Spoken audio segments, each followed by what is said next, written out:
రాజా, వృత్రాసురుడు తన కార్యసిద్ధికై చిత్తమునేకాగ్రము చేసి తపమనరించుచుండెను. దానిని చూసి విఘ్నములు కలిగించు ఉద్దేశముతో వెళ్ళిన దేవతలు నిరాశతో తిరిగి వచ్చిరి. 100 సంవత్సరములు తపస్సు చేయగా లోకపితామహుడగు బ్రహ్మ హంస మీద కూర్చొని వెంటనే అచ్చటకు వచ్చెను.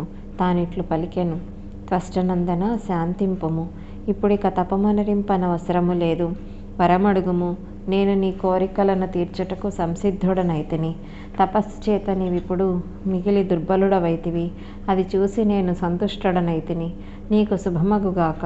నీ అభీష్ట వరములనడుగుము. బ్రహ్మ జగత్తు యొక్క అద్వైతకర్త. వృత్రాసురుని సమక్షమున ఆయన స్పష్టమైన వచనములను నుడివెను. అవి అమృతతుల్యములు, మధురములు. వాటిని విని వృత్రాసురుడు తపోసాధనను నిలిపివేసెను. లేచి ఆ స్వామి ఎదుట నిలబడెను.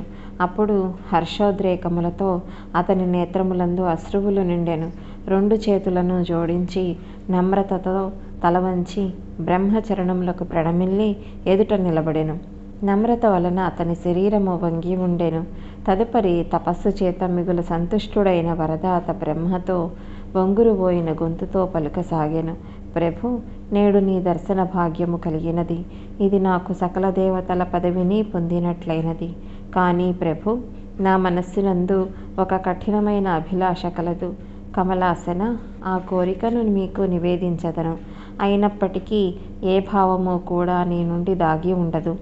భగవన్, లోహముతో కానీ కర్రతో కానీ తయారైన ఎండిన తడిసిన దేనితోనైనా, ఇవే కాక ఇతర వేటితోనైనా, శస్త్రాస్త్రములతోనైనా నాకు మృత్యువు కలుగరాదు.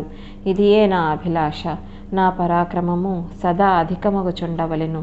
దానివలన మిగుల బలశాలులగు దేవతలు యుద్ధమునందెప్పుడునూ నన్ను గెలువకుండుదురుగాక.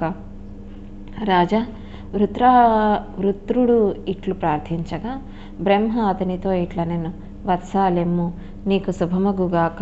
వెళ్ళుము. నీ కోరిక సదా సఫలమగును. ఎండిన తడిసిన అస్త్రశస్త్రములతో కానీ కఠోరమైన పదార్థముతో కానీ నీకు మరణము కలుగదు. నా ఈ వచనములు అనుల్లంఘనీయము. వృత్రాసురునకు వరములనొసగి బ్రహ్మదేవుడు తన లోకమునకు వెళ్ళిపోయెను. వరములను పొందిన వృత్రాసురుని ఆనందమునకు మేరలేకుండెను. అతడు తన ఇంటికి వెళ్ళెను. మహామేధావియగు ఆ దైత్యుడు తన తండ్రియగు త్వష్ట దగ్గరకు వచ్చి బ్రహ్మచేత వరములను పొందిన విషయములను స్పష్టముగా తెలిపెను. వరప్రసాదితుడైన పుత్రుని పొంది త్వష్ట మిగుల ప్రసన్నుడయ్యెను. కుమారునితో ఇట్లు పలికెను: భాగ్యశాలి, నీకు శ్రేయస్సు కలుగుగాక. ఇప్పుడు నా శత్రువగు ఇంద్రుని ఓడింపుము. అతడు మహాపాపి. నా కుమారుడగు త్రిశురుని వధించెను. నీవు వెళ్ళి అతని ప్రాణములను హరింపుము. యుద్ధమున విజయమును పొంది స్వర్గమును శాసించు అధికారమును చేజిక్కించుకొనుము. ఇది మిగుల అవసరము. నాయన, పుత్రుడు వధింపబడగా కలిగిన నా అపార దుఃఖమును దూరము చేయుటయందు తత్పరుడవగుము. తండ్రి బ్రతికి ఉండగా ఆయన ఆజ్ఞను పాలింపుము. మరణించినచో మేలైన భోజనమును చేయింపుము. మృత్యు దివసమునందు అనేక బ్రాహ్మణులకు భోజనమిడుము. పిదప గయయందు పిండదానమనరింపుము. ఈ 3 కర్మలతో పుత్రుని పుత్రత్వము సార్థకమగును. అందువలన కుమార, నీవు నా భయంకర సంతాపమును ఉపశమింపచేయుము. అది నీ కర్తవ్యము. నా మనస్సు నుండి త్రిశురుడు ఎప్పుడునూ దూరము కాలేకున్నాడు. అతడు నా కుమారుడు. సుశీలుడు, సత్యవాది, తపస్సంపన్నుడు, వేదముల నెరిగిన వారిలో అద్వితీయుడు. నిస్సహాయుడై నిరపరాధి అయిన పుత్రుని కలుషితమైన ఆలోచనలతో ఇంద్రుడు వధించెను.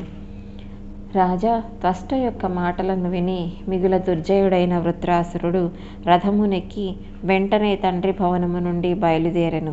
యుద్ధమునందు ఉత్సాహమును పెంపొందించు భేరులు మ్రోగింపబడెను.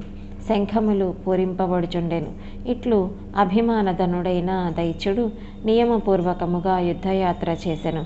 అతడు సేవకులతో, నేను ఇంద్రుని వధించి నిష్కంటకముగా స్వర్గరాజ్య భోగములను అనుభవించెదను అని ప్రకటించుచు ముందుకు సాగెను. సైనికులు అతనిని చుట్టూ ఉండిరి. అతని విశాల సైన్యము యొక్క గర్జనతో అమరావతి భీతిల్లెను. వృత్రాసురుడు వచ్చుచున్నాడని తెలిసి ఇంద్రుడు మిగుల శీఘ్రముగా సైన్యమును ఆయుత్తము చేసెను. శత్రుసూదనుడగు ఇంద్రుడు వెంటనే లోకపాలులను రప్పించెను. వారిని యుద్ధము చేయమని ఆదేశించెను. గ్రద్ద వ్యూహమును నిర్మించి దాని మధ్య భాగమున స్వయముగా ఇంద్రుడే విరాజమానుడయ్యెను. శత్రు సైన్యమును అణిచివేయు శక్తిగల వృత్రాసురుడు వెంటనే అతడికి చేరుకొనెను. తదనంతరము దేవదానవులకు భయంకరమైన యుద్ధము ప్రారంభమయ్యెను. యుద్ధమునందు ఇంద్రునకును వృత్రాసురునకును యుద్ధకాంక్ష ప్రబలి ఉండెను. దేవతలు దానవులు ఇరువురును ఒకరి రహస్యములొకరు తెలుసుకొని మిగుల ఉత్సాహముతో రణమునరించుచుండిరి. శ్రేష్టములైన ఆయుధములను ఒకరి మీద ఒకరు ప్రయోగించుచుండిరి. ఇట్లు భయంకరమైన సంగ్రామము ప్రారంభము కాగా వృత్రాసురుని క్రోధాగ్ని ప్రజ్వరిల్లెను. ఆకస్మికముగా అతడు ఇంద్రుని పట్టుకొనెను. అతని వస్త్రములను కవచమును తీసి అతనిని తన నోటిలో వేసికొనెను. అప్పుడు అతని ఆనందమునకు మేరలేకుండెను. వృత్రాసురుడు ఇంద్రుని మృంగివేయుటను చూసి దేవతలకు మహదాశ్చర్యమును దుఃఖమును కలిగెను. అప్పుడు వారు అయ్యో ఇంద్రుడు వధింపబడెను ఇట్లు పదే పదే విలపించుచు వారు అరచుచుండిరి. దేవరాజు వృత్రాసురుని నోటిలో దాగి ఉన్నాడని సకల దేవతలు తెలుసుకొనిరి. మిగుల వ్యాకులతకు లోనై దీనభావముతో వారు బృహస్పతికి ప్రణామమునర్చి ఇట్లు పలికిరి. ద్విజవర్య, మీరు మాకు గురువులు. ఇప్పుడు మేమేమి చేయవలెనో తెలుపుడు. దేవతలందరూ ఇంద్రుని రక్షించుచుండగానే వృత్రాసురుడు అతనిని మృంగివేశను.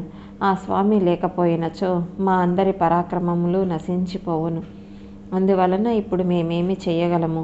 ప్రభు, మీరు ఇంద్రుని ఉద్ధరించుటకు దయచేసి ఏదన్నా అనుష్ఠానము చేయుడు. అప్పుడు బృహస్పతి ఇట్లు పలికెను. దేవతలారా, ఏమి చేయవలెను? వృత్రాసురుడు ప్రబలమైన శత్రువు.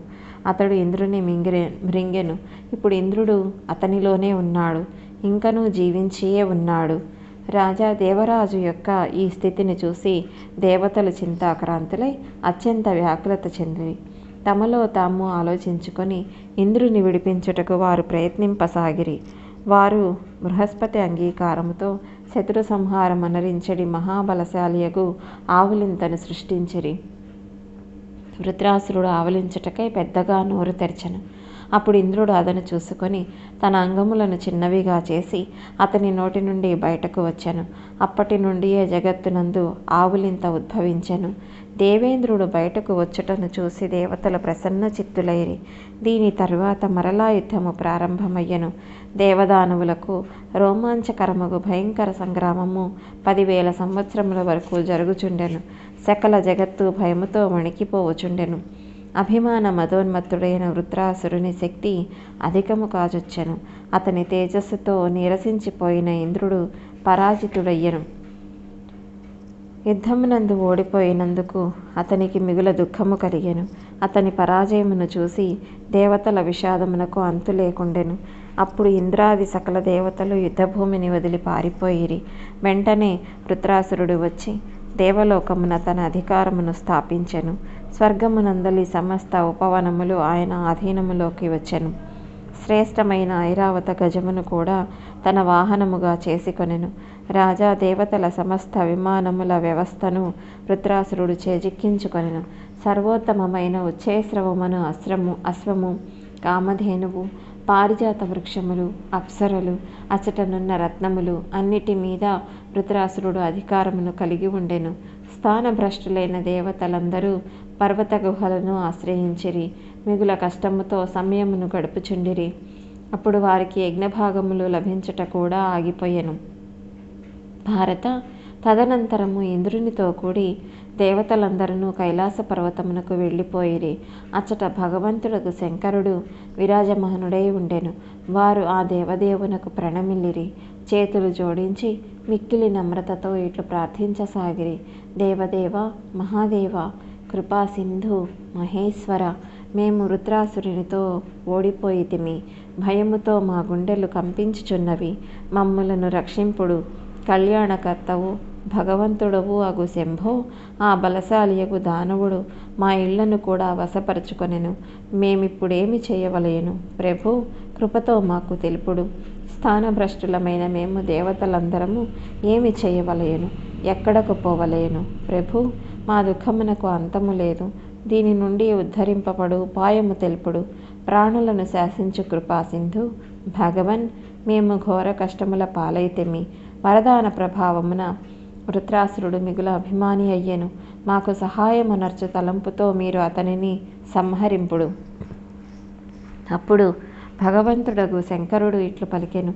బ్రహ్మను ముందుడుకొని దేవతలందరూ శ్రీహరి దగ్గరకు వెళ్ళవలెను. వృత్రాసురుడు ఏ ఉపాయము చేత వధింపబడునో మనమందరము కలిసి ఆయనను అడిగెదము. ఆ జనార్దనుడగు భగవంతుడగు వాసుదేవుడు సర్వసమర్థుడు, కపటనీతి నెరిగినవాడు, బలవంతుడు, అత్యంత బుద్ధిమంతుడు, శరణమొసగుటలో కుశలుడు, కరుణించుటలో సముద్రుడు. ఆ దేవేశ్వరుని శరణు పొందకుండా ఏ కార్యమును సిద్ధించదు. అందువలన సకల కార్యములను సంపన్నము చేసుకొనుటకు ఆ స్వామి దగ్గరకు వెళ్ళుట మిగుల అవసరము. రాజా, ఇట్లు ఆలోచించి బ్రహ్మ, శంకరుడు, ఇంద్రాది సకల దేవతలు విష్ణుధామమునకు బయలుదేరిరి. ఆ ధామము భక్తులను అనుగ్రహించి శరణమొసగును. ఆ స్వామి జగత్తును శాసించు పరమప్రభువు. అచ్చటకు వెళ్ళి అందరూ వేదములలో చెప్పిన పురుష సూక్త మంత్రము చేత విష్ణు భగవానుని స్తుతింపనారంభించిరి. అప్పుడు రమాపతి శ్రీహరి వారి ఎదుట ప్రత్యక్షమయ్యను. ఆ స్వామి సమస్త దేవతలకు యథోచిత సత్కారములు చేసెను. పిదప వారి ఎదుట విరాజమానుడై వారి నడుగసాగెను. ఆదరణీయులైన దేవతలారా, మీరందరూ ఒక్కొక్క లోకమునకు అధిష్టాతలు. బ్రహ్మ శంకరులను వెంట నిడుకొని ఇచ్చటికెట్లు వచ్చితిరి. మీ రాకకు కారణమేమి? లక్ష్మీకాంతుడగు విష్ణు భగవానుని వచనములను విని దేవతలేమియూ సమాధానమివ్వలేకపోయిరి. అందరూ చింతామగ్నులై చేతులు జోడించి నిలుచుని ఉండిరి. రాజా, భగవంతుడగు విష్ణువు నుండి ఏ విషయము కూడా దాగి ఉండదు.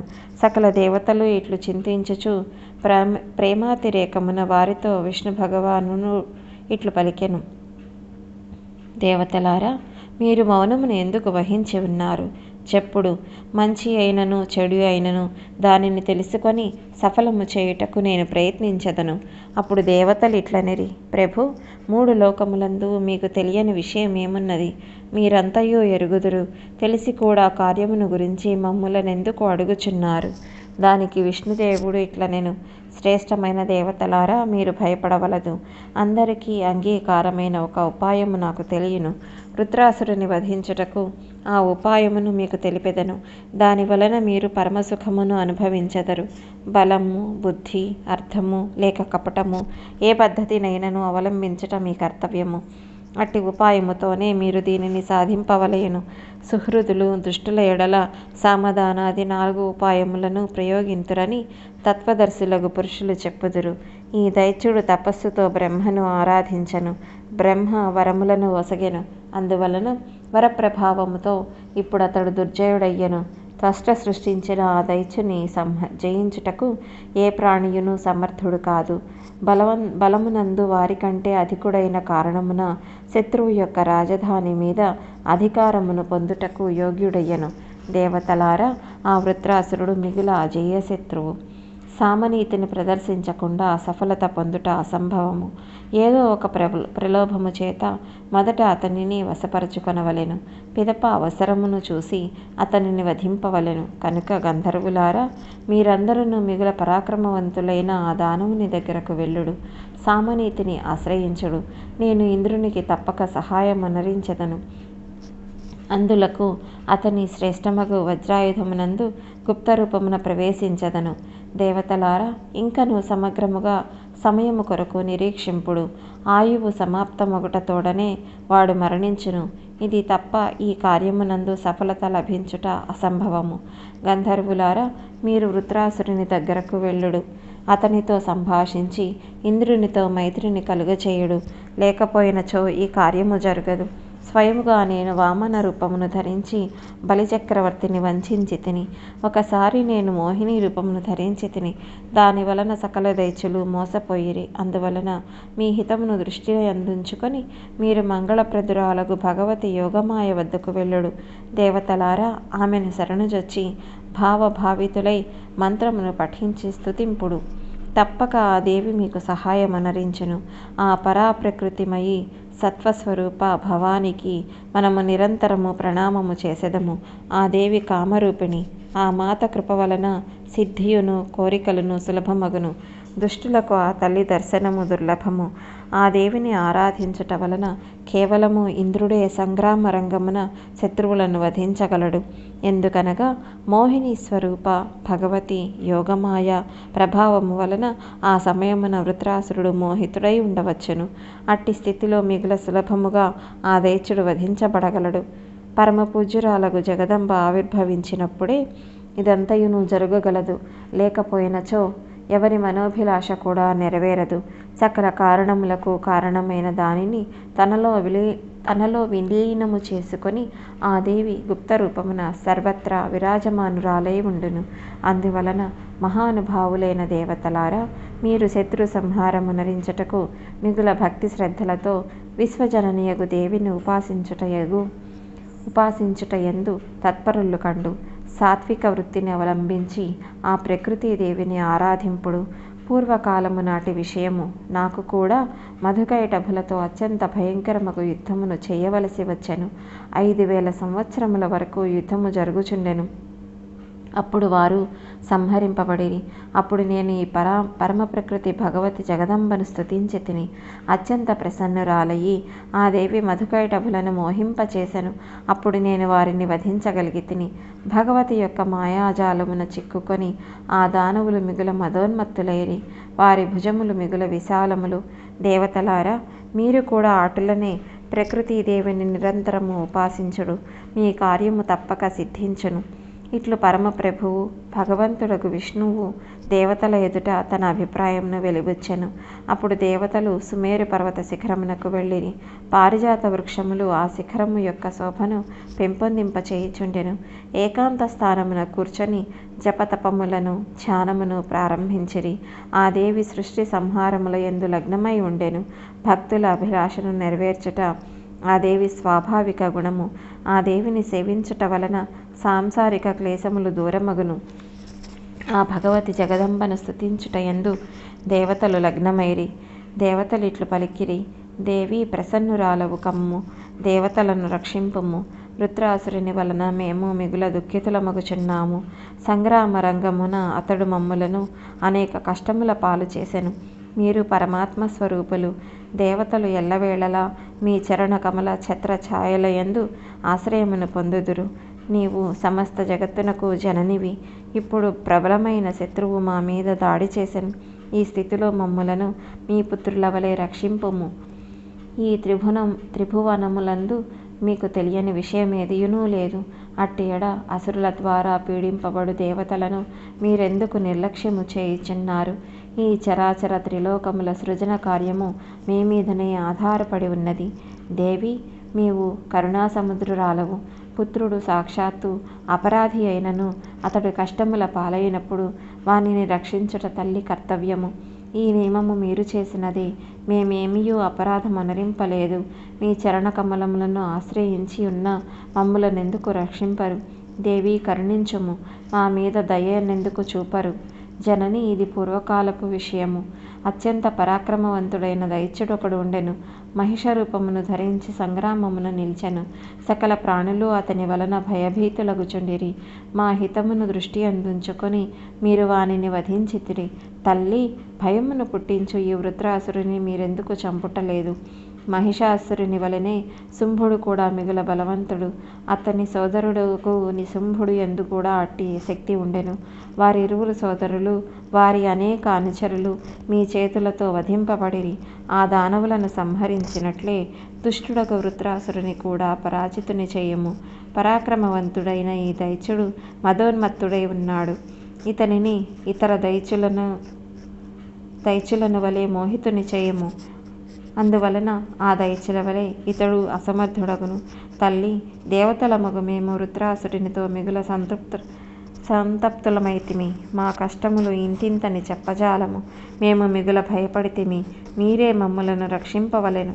దేవతల దుఃఖము దూరమునర్చుటకు మీ శక్తితో రకరకములైన మా క్లేశములను ఉపశమింపచేయుటకు ఈ త్రిలోకములందు మీరు తప్ప సమర్థులైన వారు ఇంకెవ్వరునూ లేరు. జగదంబిక, ఇట్టి పరిస్థితిలో మేము మిమ్మెట్లు పూజించదము? పువ్వులు, పత్రములు మొదలగున అన్నియును మీ సృష్టియే. మంత్రములందు పూజించు వారి యందు, సమస్త పదార్థముల యందు పరమశక్తి రూపమున మీరే విరాజమానులై ఉందురు. అందువలన భవాని, మేము కేవలము మీ చరణ కమలములకు ప్రణమిల్లుటయే మా కర్తవ్యమని తలంచెదము. మీ చరణ కమలముల యందు దృఢమైన భక్తి శ్రద్ధలు గల పురుషులు ధన్యవాదములకు పాత్రులగుదురు. కామక్రోధాది వికారములు లేని యోగి జనములు కూడా ముక్తిని పొందకోరుచు మనస్సులో నిరంతరము మిమ్ములనే చింతన చేయుచుందురు. మీ చరణము సంసార రూప సముద్రము దాటుటకు సుదృఢమైన సకల వేద పారంగతులైన బ్రాహ్మణులు యజ్ఞములను చేయించుటయందు నిమగ్నులై ఉందురు. అట్టి వారును ప్రశంసనీయులు. హోమము చేయునప్పుడు వారి ద్వారా సదా మీ స్మరణయే జరుగుచుండును.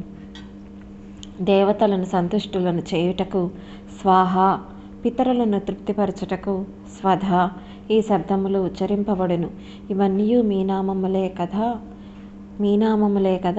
మేధ, కాంతి, శాంతి అట్లే గొప్ప మనోరథములను నెరవేర్చు ప్రసిద్ధమైన బుద్ధి కూడా మీరే. త్రిలోకములందలి సమస్త వైభవము మీదే. మీ సేవకులను కరుణించి వారిని సదా మీరే శక్తి సంపన్నులను చేయుచుందురు. ఇట్లు దేవతలు స్తుతింపగా భగవతి జగదంబ సుందర రూపమును ధరించి వారి ఎదుట ప్రత్యక్షమయ్యను. ఆమె తన చెక్కని శరీరము మీద సకలాభరణములు ధరించి ఉండెను. పాశము, అంకుశము, అభయముద్రల చేత సంపన్నురాలై 4 భుజములతో శోభిల్లుచుండెను. కంకణములతో శబ్దము కలుగుచుండెను. పట్టుదారముతో కట్టబడిన నడుము భాగము మిక్కిలి మనోహరమై ఉండెను. ఆమె వాణి కోయిల వలె మధురమై ఉండెను. కాలి అందెలు గల్లు గల్లుమని నినదించుచుండెను. ఆ దేవి నెలవంకతో సుశోభితురాలై ఉండెను.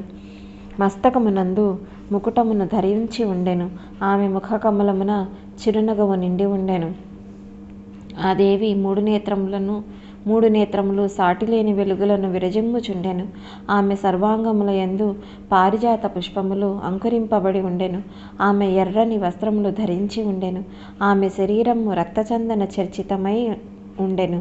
దయాసముద్రురాలైన ఆ దేవి ప్రసన్నురాలై చిరునగవుతో అలరారుచుండెను. సకల శృంగారములు, అలంకారములు ఆ దేవి విగ్రహమును ప్రకాశమానమరగించుచుండెను.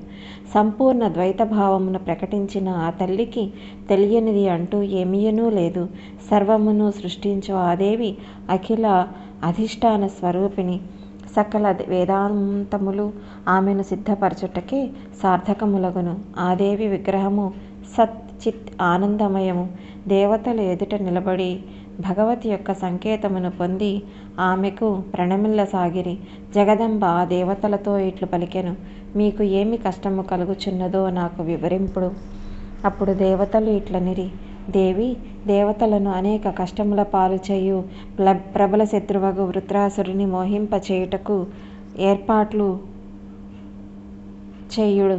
దేవతల ఎడల అతనికి విశ్వాసము కలుగునట్లు అతని బుద్ధికి తెరవేయుడు. శత్రువులను వధించు శక్తిని వారి ఆయుధముల యందు నింపుడు. రాజా, చాలామంది అట్లే అగుగాక అని పలికి